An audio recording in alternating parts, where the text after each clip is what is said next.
boa noite. Estamos começando mais um jornal Tribuna do Ramate. Aqui você sairá bem informado de todos os sábados das 7 horas às 7h40. Eu sou o Itamar Araújo, um substituto âncora, porque infelizmente o outro âncora teve um probleminha de saúde, mas já está se recuperando. E vamos então às notícias. Roda a vinheta.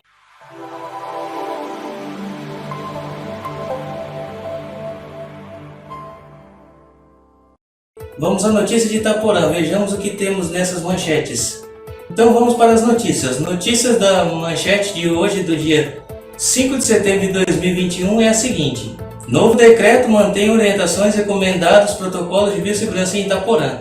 Com as flexibilizações como a extinção do toque de recolher, entre outros, considerando a avaliação situacional da saúde nos municípios por intermédio da classificação de risco, ainda é de suma importância seguir as orientações de biossegurança. Usando máscaras e mantendo distanciamento social de 1,5 m, na maioria das vezes, é claro, onde ocorrem muitas aglomerações. O decreto 154/2021, sancionado pelo prefeito Marcos Paco na terça desta quarta-feira de setembro, mantém teor disposições do decreto anterior, ou seja, continua as mesmas regras, mas um pouquinho mais flexível, mais tranquilo, mais leve. Próxima notícia de Itaporã, que nós temos na manchete, é a seguinte. Rodovia MS 156 Itaporã/Dourados é liberada após dia tenso de bloqueio total. Com os bloqueios em diversos pontos, os itaporaenses tiveram que procurar rotas alternativas para se deslocarem para Dourados, como pelo distrito de Panambi, ressaltando que devido à grande movimentação de veículos, havia muita poeira no local, sendo um grande risco para os motoristas, principalmente em questão de visibilidade da estrada, que fica horrível mesmo. Pode acontecer um acidente de trânsito, um animal pode entrar, ou às vezes até um ciclista, algum pedestre pode acabar adentrando e entrando de colisão frontal com algum veículo. É bom mesmo as pessoas manterem assim, medidas cautelares a respeito desse quesito. De acordo com informações de segurança indígena, a manifestação está se encerrando e retomará na próxima semana, na quarta-feira, dia 8 de manhã, no dia da nova sessão. Continuando as notícias de Itaporã, proprietário de casa noturna em Itaporã registra boletim de ocorrência contra homem por débito e ameaça. Uma mulher de 39 anos, proprietária de uma casa noturna em Itaporã, procurou a delegacia para registrar BO, após um homem não pagar uma dívida de local e ainda ameaçar matar quem o cobrasse. Nossa, além de caloteiro, o cara quer ser assassino perigoso, tem que tomar cuidado.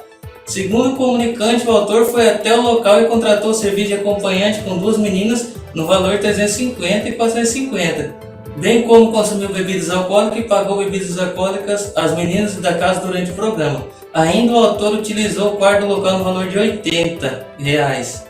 Segundo consta no boletim de ocorrência, o total de serviços e produtos consumidos resultaram no valor de R$3.100.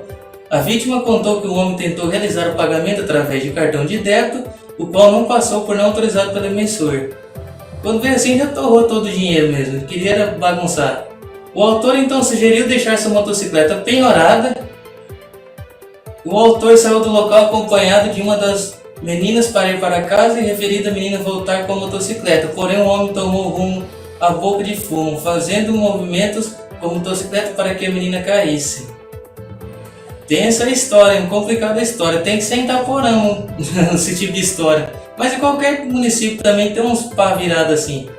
A menina foi deixada na rua pelo autor e levada novamente à casa noturna por um guarda. Até o momento do registro do boletim de ocorrência, o autor não havia pago a conta do local. Ainda o homem realizou ameaças dizendo que mataria quem fosse cobrado e que não pagaria a referida dívida, pois estariam cobrando valores mais do que eles realmente haviam consumido. Diz o espertinho. Agora vamos para a notícia de Dourados. Roda a vinheta.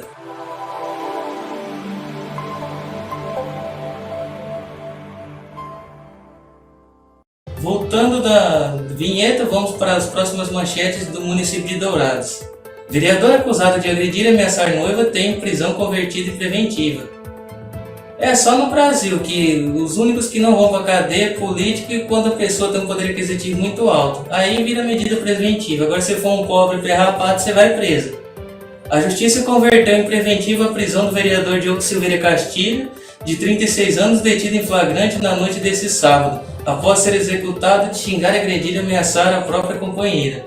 A prisão judicial foi homologada pela 8ª Promotoria de Justiça de Dourados neste domingo, acatando o pedido do MPMS, que seria o Ministério Público do Mato Grosso do Sul e da Polícia Civil.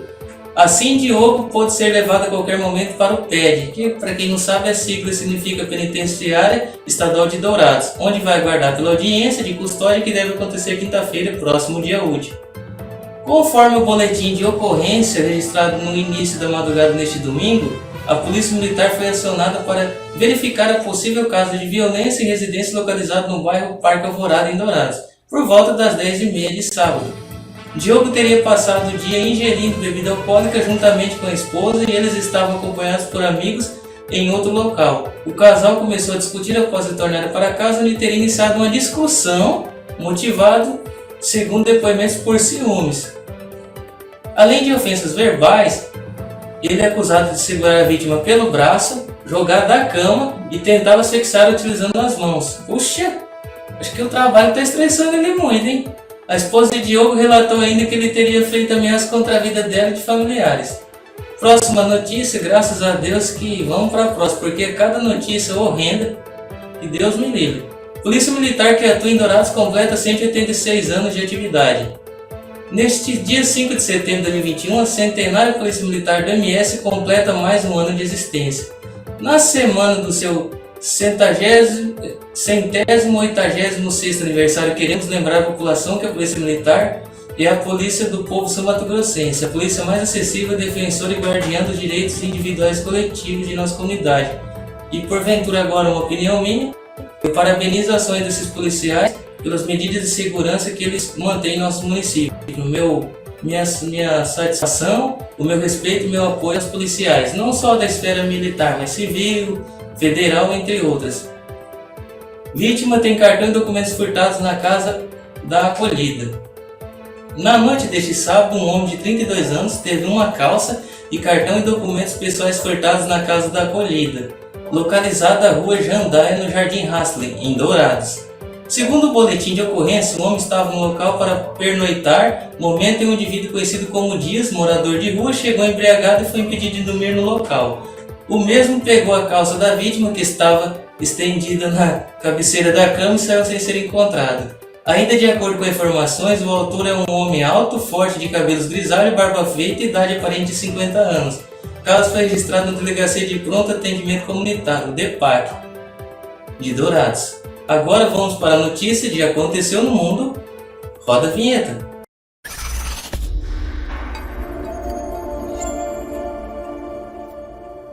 Voltando da vinheta, vamos para as principais manchetes do Brasil e do mundo no Aconteceu no Mundo. A saída dos americanos do Afeganistão, que realmente é uma notícia muito importante. Infelizmente tem muitas pessoas inocentes, cristãos lá no Talibã, que está sofrendo muito por esse governo corrupto que está sendo o Talibã, né? Assim como também outros, como que eu posso dizer agora, me referir a grupos terroristas como a Al-Qaeda, mas lá o Talibã já tomou posse, bem dizer, da área. Depois de 20 anos de ocupação, os Estados Unidos concluíram a retirada de suas tropas do Afeganistão. Deixam para trás um país tomado pelo grupo extremista Talibã. A data limite do presidente Joe Biden para a saída dos norte-americanos era esta terça-feira, mais cedo nessa segunda. O sistema de defesa antimíssil dos Estados Unidos interceptou 5 foguetes lançados contra o aeroporto de Cabul, que estava sob o controle americano. O ataque, no entanto, não interrompeu os últimos voos de retirada. A cerca de 3 km dali, outros foguetes atingiram apartamentos residenciais do bairro de Salim Karwan. O Estado Islâmico assumiu responsabilidade pelos ataques. Que oremos por essa nação, porque lá a situação está precária com esse tipo de política e regime pseudo-religioso, né? Porque ele é embasado num ato de terrorismo mesmo. Sucesso nas Paralimpíadas de Tóquio. O Brasil conquistou em Tóquio a 100ª medalha de ouro do país na história de suas participações nas Paralimpíadas. E você deu certo, são 99 vezes no lugar mais alto do pódio. O destaque dessa segunda foi o atletismo. Claudinei Batista e Beth Gomes, ambos no lançamento de disco, ganharam ouro. teve ainda duas pratas, Vinícius Rodrigues nos 100 metros rasos, T63, e Alessandro Rodrigo no arremesso de peso classe F11 para deficientes visuais. Meus parabéns, hein? Com tantas limitações eles ainda provam que é possível nós alcançarmos nossos sonhos e objetivos. A natação, por outro lado, teve seu primeiro dia em branco dessa edição dos Jogos. Terror em Araçatuba. Puxa, essa matéria é muito comovente e muito interessante.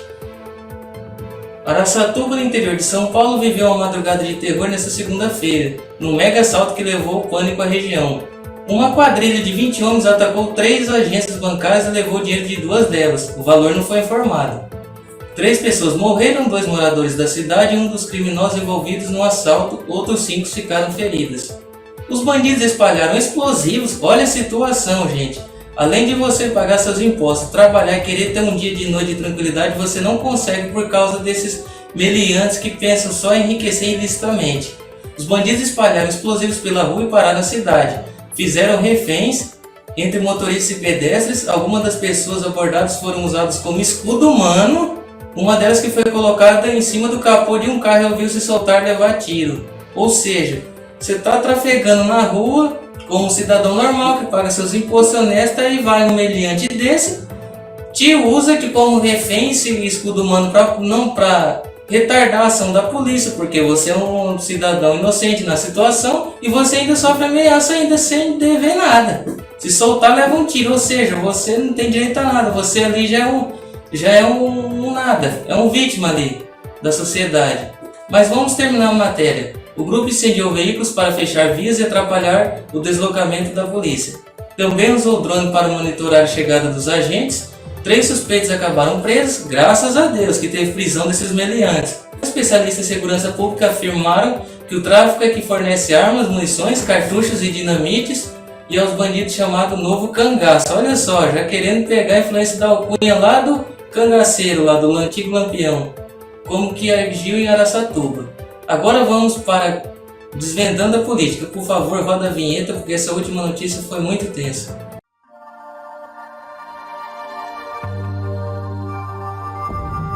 E voltando da vinheta para últimas informações do Desvendando a Política, que é um quadro muito importante que o âncora, no qual eu estou substituindo, ama demais. Então eu vou informá-los a todos os internautas, que mesmo assim tem função de telespectadores, porque estão vendo esse vídeo e se Deus quiser vai inscrever no nosso canal e deixar um like. E não esqueça de nos ajudar com o QR Code, com qualquer tipo de ajuda, já ajuda o nosso canal. Assim também aqui embaixo que nós podemos informar o Pix, que está sendo mencionado aqui na barra de notícias. Em motociata, Bolsonaro fala em ruptura caso o STF não enquadre ministros. Após participar de uma motociata com apoiadores em Santa Cruz do Capibaribe, desculpa pessoal, mas é um trava-língua esses nomes, município de Pernambuco, no sábado 4, o presidente Jair Bolsonaro, sem partido, disse em discurso que o Supremo Tribunal Federal precisa enquadrar ministros que não cumprem a Constituição. Ou seja, tem que deter esses ministros que estão fora das 4 linhas da Constituição já há muito tempo. Bolsonaro disse ainda que se não houver uma correção na atuação do judiciário, pode haver uma ruptura. É lógico, é consequência. Se assim não ocorrer com qualquer um dos 3 poderes, a tendência é acontecer uma ruptura. Ruptura é essa que eu não quero e nem desejo, ele afirmou. Que a gente sabe, quem entende do assunto já consegue interpretar as entrelinhas da informação do presidente, né?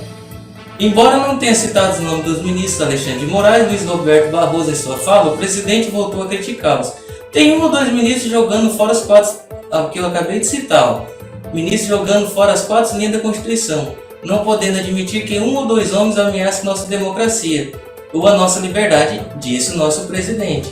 No dia 20 de agosto, o Palácio do Planalto chegou a protocolar um pedido de, quem não se lembra, como a gente já tinha dito anteriormente no canal, o pedido de impeachment do Alexandre de Moraes, que é mais que ele parece muito aquele Sagat lá do Street Fighter, que é carequinha, ou Sigma do Mega Man, para quem joga videogame, né, como no meu caso, com justificativas semelhantes. Mas, só para quebrar o gelo eu fiz essa piadinha, pessoal, mas enquanto esses ministros estiverem no poder, infelizmente a população ficar calada, os nossos direitos só vão ser restringidos a cada dia mais. Continuando o assunto, Roberto Jefferson já foi transferido para o hospital particular no Rio de Janeiro. Após a decisão do ministro do Supremo Tribunal Federal Alexandre de Moraes de autorizar a transferência do presidente nacional do Partido Trabalhista Brasileiro para um hospital particular sem revogar a previsão preventiva, Roberto Jefferson já está no Hospital Samaritano, na Barra da Tijuca, na Zona Oeste do Rio de Janeiro, sob os cuidados da Polícia Federal. Outro político também, se eu não me engano, deputado federal, que também não pôde, que teve a sua liberdade de expressão usurpada, aprisionada por esse ministro, do Alexandre de Moraes. A decisão de Moraes foi proferida na tarde de sábado e atendeu a um pedido de defesa que alegava que o cliente apresentava pielonefrite aguda bilateral, um tipo de infecção que no caso do Roberto Jefferson afetou os 2 rins. Advogado do Roberto Jefferson, Luiz Gustavo Pereira da Cunha, destacou ainda nos autos que Jefferson é paciente oncológico, ou seja, oncológico é o paciente que possui câncer. No caso dele já tem 4. No caso sim, tomara a Deus que não viram uma metástase, né? Porque aí só Jesus na causa. O MP do Rio de Janeiro, é a próxima notícia, investiga Cláudio Castro por supostas fraudes durante a pandemia. O ministro público do estado do Rio de Janeiro, MPRJ, investiga o atual governador do estado, Cláudio Castro, por supostas fraudes relacionadas ao enfrentamento da pandemia do novo coronavírus. O inquérito do órgão apura possíveis irregularidades na compra de cestas básicas pelo governo estadual. O Ministério Público destaca ainda que o Tribunal de Contas do Estado registrou um prejuízo superior a 3 milhões nas supostas fraudes cometidas pelo governador. Gente, não é R$3, não é 3 mil, são 3 milhões dos nossos impostos, a qual o contribuinte paga suadamente todos os dias. O seu suor, ó, todo dia, você trabalhando na labuta, e para o seu imposto para o seu imposto, deu uma travada aqui, mas para o seu imposto ser desviado. As denúncias são referentes a 3 contratos da Fundação Leão VIII com 2 empresas privadas. Na estrutura do governo, a fundação estava subordinada ao vice-governador, na época o próprio Cláudio Castro. Que vergonha, né, seu governador Cláudio Castro? Desviando verba pública, cara. Naquele período, o titular do governo do estado era Wilson Witzel. As investigações sobre Castro estão baseadas em relatório da Comissão Especial de Assembleia Legislativa do Estado do Rio de Janeiro, a ALERJ, não é ALERJ de alergia não, pessoal, é a Assembleia Legislativa do Estado do Rio de Janeiro, criada para acompanhar os gastos emergenciais da pandemia. Segundo os dados, a aquisição de cestas básicas pelo governo do Rio de Janeiro apresenta números inconsistentes, já que o valor pago, que a finalidade foi de 24,7 milhões, verbo maior do que estava empenhado a gastar. O relatório aponta 6 indícios de irregularidades: compartilhamento indevido de bancos de dados, direcionamento de licitação, sobrepreço, superfaturamento e liquidação superior ao empenho e compatibilidade entre empresa encontrada e serviço prestado. Em nota, Cláudio Castro afirmou que está à disposição de qualquer investigação dos órgãos de controle. Ele esclareceu também que em nenhum momento desde que assumiu o governo e ainda como vice teve atribuição para realizar gastos e praticar qualquer ato sobre o tema mencionado. Agora, pessoal, esse quadro é muito importante, que faz a gente transcender não somente aspectos filosóficos em meio à vida moderna, atual, que pode ser contemporânea, ou então as reflexões que vêm mais do passado também, que são importantes, que grandes filósofos nos entregaram. E hoje eu vou falar de um filósofo também que muitas pessoas estudam no ensino médio. Então roda a vinheta no nosso quadro Reflexão.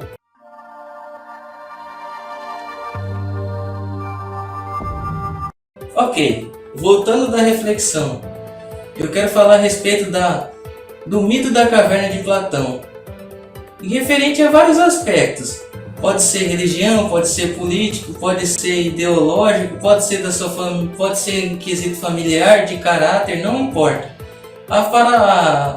O mito de Platão, que pode ser uma parábola também, né, que é sentido metafórico, com a conotação, que tem a se interpretar também, que pode sair do sentido do texto, é o seguinte: tem 3 jovens dentro de uma caverna que foram acorrentados e de repente esses jovens olham para a parede formas de objetos de animais, mas só tem a forma de objetos de animais porque atrás, na frente deles, que tem um muro alto que separa deles, tem uma projeções que pessoas passam e tem uma fogueira queimando do lado dessas pessoas para causar as projeções. No caso, quando realiza essas projeções, aqueles jovens eles acabam acreditando que aquela figura virtual é a realidade que eles estão inseridos. Mas dos 3 jovens, tem um jovem que não é tão alienado assim, que ele encontra uma ferramenta para escapar dali e tenta avisar os outros que o mundo de verdade não é aquela ilusão que eles estão vendo. O mundo de verdade está lá fora depois que ele rompeu a caverna. No caso, a ferramenta que ele usou a ruptura chama-se conhecimento. Agora, entrando no texto bíblico, não prego religião, eu sou a favor da Bíblia Sagrada, que eu concordo e já tenho refletido que ela é um manual de instrução do ser humano, do indivíduo. Esquece esse sentido religioso agora. Eu sou evangélico, mas eu não quero tocar assunto de religião agora. Eu estou dizendo que conhecimento é poder e que toda a humanidade deve buscar o saber, porque o que eu quero dizer realmente é que o povo padece por falta de conhecimento, assim como diz as Escrituras. Agora eu quero deixar o meu adeus. Deus abençoe a todos os internautas que são meus telespectadores. Nos ajudam, se inscreva-se no canal para mais essas notícias e tenham uma boa noite.